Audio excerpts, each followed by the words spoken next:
आज आम ओडिशा पई गोटे गौरवर दिन।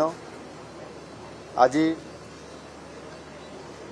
आमर यही प्रसिद्ध कलिंग स्टाडियम ठारे world athletics continental tour bronze प्रतियोगितार आज जो आयोजन करा आम निश्चित भाव में गोटे गौरवर विषय।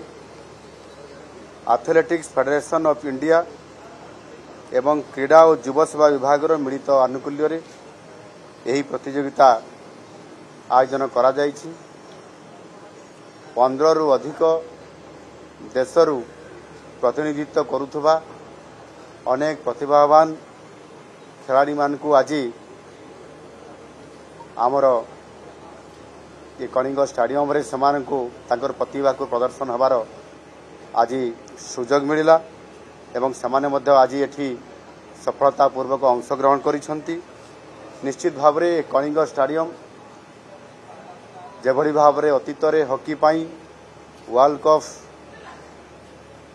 रे स्वतंत्र भाव में आयोजन करी सफलतापूर्वक लगातार भाव में 2 थर आम वर्ल्ड कप करिवार सुजोग पाइबा एवं क्रीड़ा क्षेत्र में आमे ओडिशा किभली भाव में तार बेस्ट परफॉर्मेंस आगो को बढ़ी चलो से आमे आमर क्रीड़ा भित्तिभूमि सहित आम पिला मानकु सही अनुसार प्रस्तुत करैबा आमको निश्चित भाव में बहु आगो को नेबा पाई अनेक समय प्रेरणा दे थाए।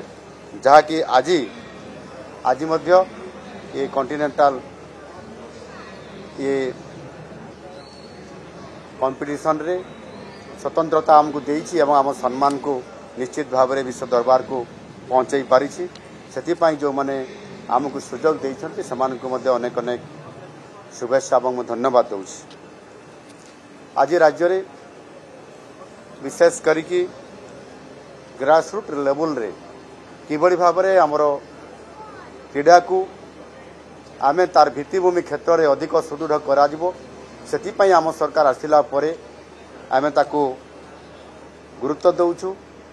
आम ओडिशार 14टी ब्लॉक रे ब्लॉक स्तरीय एक स्टैंडर्ड उच्च स्तर स्टैंडर्ड स्टाडियम निर्माण करिया पे आम सरकार निष्पत्ति लेइछन्ति। प्रति ब्लॉक रे हेबो एवं सेथिपाई मध्य आमे आवश्यकीय बजेट रे अर्थ प्रावधान मध्य करिछु जोथरे कि 4124 कोटी टंका आगामी 4 वर्ष भितर अर्थ खर्च करा जिवो एवं भित्तिभूमि को ओडिशा रे सुदृढ़ करा जाई परिबो। एवं ताहा सहित मध्य भुवनेश्वर रे आ गोटिए आमे बहुत बड़ स्पोर्ट्स कॉम्प्लेक्स करिया पई जाउछु जोथरे 1000 कोटी टंकार बजेट रे तार व्यवस्था करा जाउछि।